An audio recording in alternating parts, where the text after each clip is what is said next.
Do you find it harder to get immersed in a game the older you get? That's an interesting question. I find it hard to get immersed in certain games. Like previously, I will easily get immersed in a grind fest. Right? That's how games like Valkyrie Profile Silmeria became some of my all-time favorite games.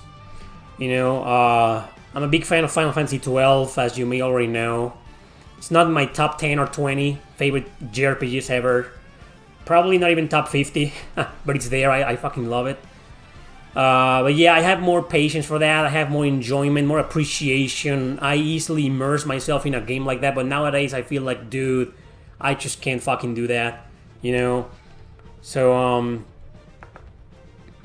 to answer your question is...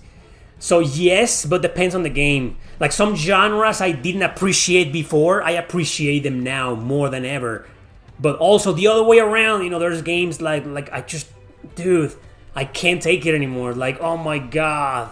Or the game needs to be like really good, like Octopath Traveler 1 and 2, to make me put up with all the grinding. But nowadays, grind fests are like, holy shit. Like I try to find a way around it. Like, is there an easy mode? Or is there like I don't know, dude, the game needs to be like really freaking good to keep me grinding over and over again, right? But yeah, I find it hard to get immersed in certain games nowadays or certain RPGs, that I could have easily gotten to that before, but not nowadays. Another one is like the ones with the J-pop idol thing, you know me, I've been bitching about idol stuff in JRPGs for years. But I wasn't like this before, before I didn't mind it, probably because there wasn't that much. I think this idol culture became overly present way more in modern JRPGs. Maybe that's why I just can't stand it, but back in the day I didn't have a problem with a lot of JRPGs that had that, But nowadays it's like, oh my god, I have abandoned games. Others I've beaten them, surprisingly, I know. But, there's like Tokyo Xanadu, like, oh my god, like I couldn't do it, man. I was like, fuck this. You know what I mean? So yeah, that's my answer. I think it depends on the game. We change.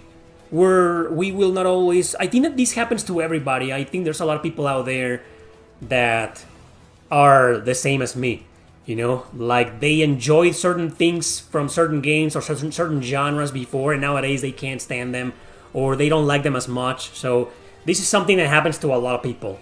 Yeah, it's normal. Do you use nowadays CRT TVs to play some consoles like SNES or PS1? No, I use my flat screen TV. And trust me, the emulation for retro games isn't great, but it's decent for most games. It's just kind of hard for me to talk about emulation because I'm not an expert, I don't know a lot of terms. Like, it's hard for me to explain why the emulation is not great, but it isn't bad on my flat screen. But yeah, retro games are always unquestionably, objectively going to play better on a CRT. They were designed to be played on one. They were never designed to be played on flat screens. So it's always going to be better, to play them like that, But I don't have a CRT, and dude, I don't even have a single retro console. I sold all of them. Unfortunately, I had to. Necessity, life got in the way. The most retro console I have is the PS2. And I have this cable, this HDMI cable, which is a bit expensive. I think it sells for like $30 or more US dollars, and it looks great. Because you're not really emulating it. Okay, I am playing directly through a PS2. Like next week, I'll upload my PS2 stream that I did on Twitch, and you'll see, that the emulation is not really an emulation. I'm playing through the PlayStation 2 original hardware. I'm just upscaling it with an HDMI cable, so the games look good on my flat screen. That thing you're seeing right there. So it's great. It plays great. But for example, I've been playing games on my PS TV, and PSP, PS Vita games look fine, but anything below that is not great. It isn't bad, but it's not great. I think the worst I've seen is the Super Nintendo. And I uploaded my Super Nintendo streams on my YouTube channels. I did one a couple of days ago on fighting games. go and watch it, and it just looks... that looks bad. That looks bad. Okay, so anyway, let GameSack explain emulation. That's right, exactly. He's the only one I know who can. But yeah, it's kind of weird, you know. It's so many terms. Like, I know frame rate, I know resolution, but I don't know the rest. Like, what the hell is that? I know upscaling. That's as far as I go. But I'm trying to learn, you know, I'm a video game reviewer, so the more I learn, the better I'll be able to explain certain things about video games in my reviews or in my top 10s, right? So I would like to keep learning about different technical terms for emulation or the technical aspects of JRPGs. Okay, so here I found a question. Do live streams on YouTube have higher priority over regular videos on the algorithm? No. On the contrary, this is why I don't want to stream regular games. The Q&As are fine because I don't list them after a few hours. But this is why I don't want to stream video games of any kind on YouTube anymore, because they destroy the algorithm. They're still affecting it. I came back to stream on YouTube several months ago after taking a break from like a year and a half. And I thought it was gone. I thought it wasn't going to affect my algorithm and my videos. And, you know, it's all over the place. But it's mostly because of the notification system. It's not quite so the fact that you're streaming and the streams get way less views than videos. It's not that. It's the notification system. Like, the people who turn on the notification system, they start getting a lot of notifications whenever I go live. And then they also get the notifications for the videos. So if they don't want to watch the streams, which is the majority of the viewers, they stop clicking on those notifications, and so the algorithm assumes they are no longer interested in anything I do. So they aren't getting notified for the regular videos either. And that's how fucked up it is. That's why streaming on YouTube fucking sucks. And this is the reason why a lot of people, since many years ago, a lot of YouTubers created a second channel just to stream there. And my solution, I just went to Twitch. It's just much better. No algorithm bullshit in there. So yeah. Thank you for asking that question. I needed to make that clarification to you guys now that I have 100 and something people watching. Yeah. Link to my Twitch channel in the description. I know it's annoying for a lot of you that I keep promoting my Twitch channel, and I know it's annoying that I keep uploading some of my streams on Twitch that I did on Twitch here on YouTube on this channel. I'm trying to promote my Twitch channel so I can stream in there, you know, and never bother any of you with my live streams again here on YouTube. So, yeah, please support me on Twitch. It's important, okay? At some point, I will stop streaming on YouTube. Regular games, not the Q&As will continue until I fucking die. Or until, I don't know, something bad happens, and let's not think about that, okay? But Twitch is where I want to stream video games, okay? Link to my Twitch channel in the description. And if you have Amazon Prime, you can subscribe for free. You support this channel, you support me, you know, and you don't pay a single penny. Thank you, Newcom. He asks, shouldn't Japan just program their games with English text subtitles so we can import to avoid unnecessary censorship? Yep, please, Japanese developers, please start doing that.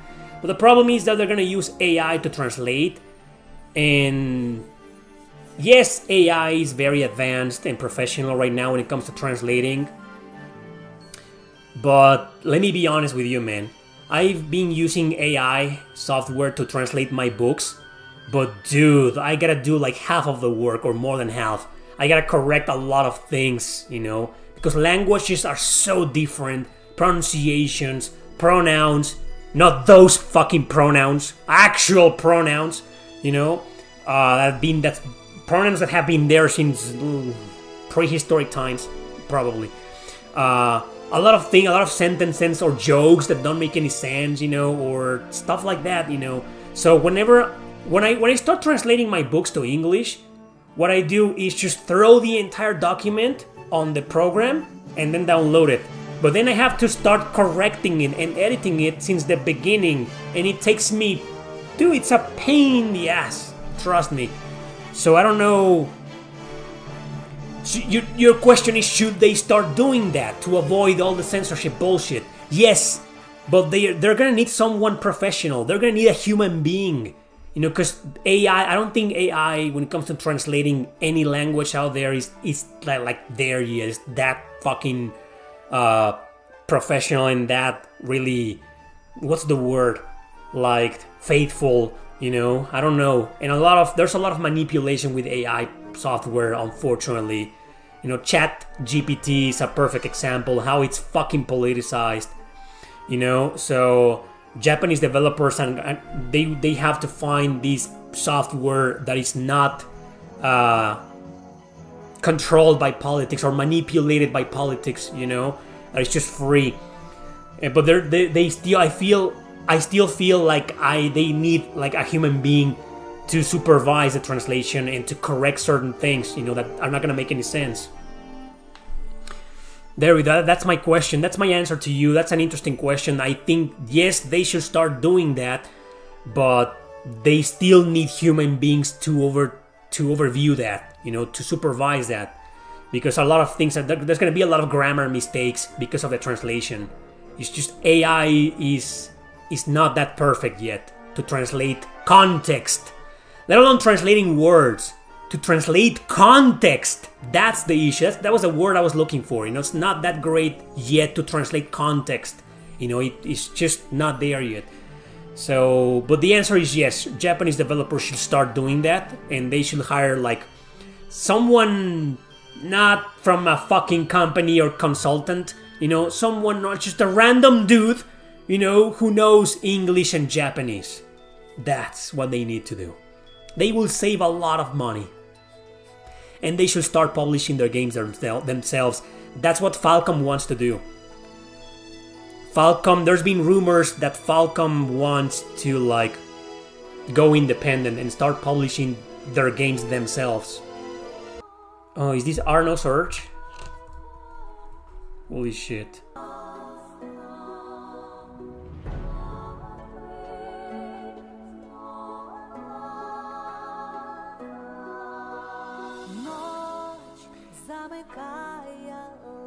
I'm gonna get demonetized because of this song, probably.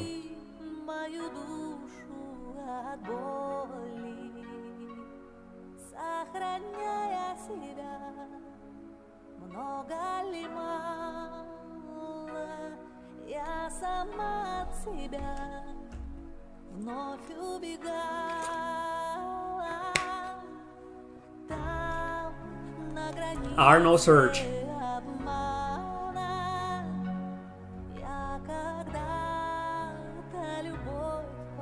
It says right there, Arno Surge. You can read. You can see this, can't you? Yes, you can. It says right there.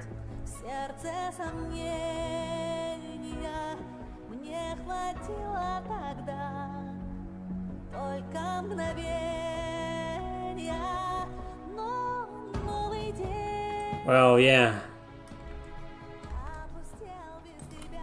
What JRPG do you think has the best magic system? I don't know, man. I played so many. See, Brian says that, you know, the best magic system is like the Trail series. Okay. I don't know. I'm not sure I like the magic system that much in the Trail series. Like, I prefer Suikoden, for example, the runes.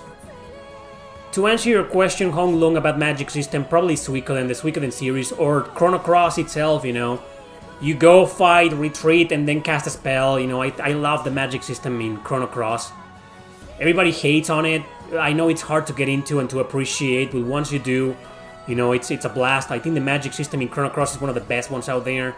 But the Suikoden, the runes system, and they make it a part of the plot. Chrono Cross kinda doesn't, but the plot of the Suikoden games have a lot to do with the magic system. So there you go. That would be my answer. The Suikoden series have the best magic system ever. What's the last JRPG you've played that you absolutely hated?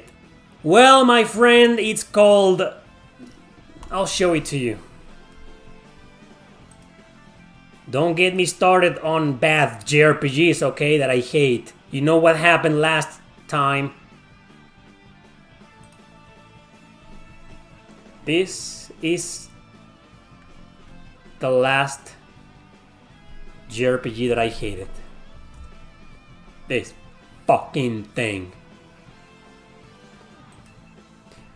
Sure, I could mention Tracia, you know, but Tracia is a game that I played a long time ago. I just played it for the second time live a couple of weeks ago. This fucking thing, man. Fuck that game.